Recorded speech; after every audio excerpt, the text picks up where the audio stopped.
അതെ, നമുക്ക് നല്ലൊരു അവൽ വിളയിച്ചാലോ? അതിനായിട്ട് നമുക്ക് കുറച്ച് ശർക്കര പാനി ഉണ്ടാക്കിയെടുക്കാം. ശേഷം നമുക്ക് കുറച്ച് മുന്തിരിങ്ങ ഒന്ന് നെയ്ക്കകത്ത് വറുത്ത് കോരാം. നെയ്യ് ഇഷ്ടമല്ലാത്തവരാണെങ്കിൽ എണ്ണയ്ക്കകത്ത് വറുത്ത് കോരിയാൽ മതി. അതുപോലെ തന്നെ നമുക്ക് കുറച്ച് അണ്ടിപ്പരിപ്പും കൂടെ നമുക്കൊന്ന് വറുത്ത് കോരാം. എന്നിട്ട് നമുക്ക് ശർക്കര പാനിക്കകത്തോട്ട് വറുത്തെടുത്ത തേങ്ങ ചേർത്തൊന്ന് നന്നായിട്ട് തിളപ്പിക്കാം. കൂട്ടത്തിൽ നമുക്ക് അണ്ടിപ്പരിപ്പും മുന്തിരിങ്ങയും ചേർത്ത് കൊടുക്കാം.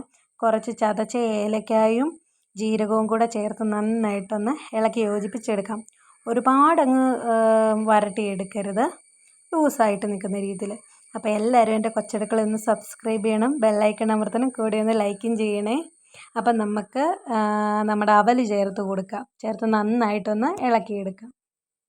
ഒരുപാടങ്ങ് നമ്മുടെ കൂട്ട് വരട്ടിക്കളയരുത്. അതിനിപ്പുറം തന്നെ നമ്മൾ അവൽ ചേർത്ത് നന്നായിട്ടൊന്ന് ഇളക്കിയെടുക്കണം.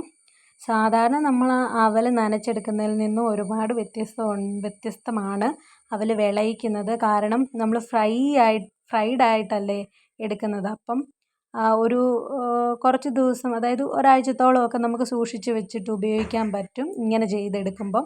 അല്ലെങ്കിൽ നമുക്ക് 1-2 ദിവസമൊക്കെ അല്ലേ സാധാരണ നമ്മൾ അവൽ നനച്ച് കഴിഞ്ഞാൽ നമുക്ക് കഴിക്കാൻ പറ്റത്തുള്ളൂ.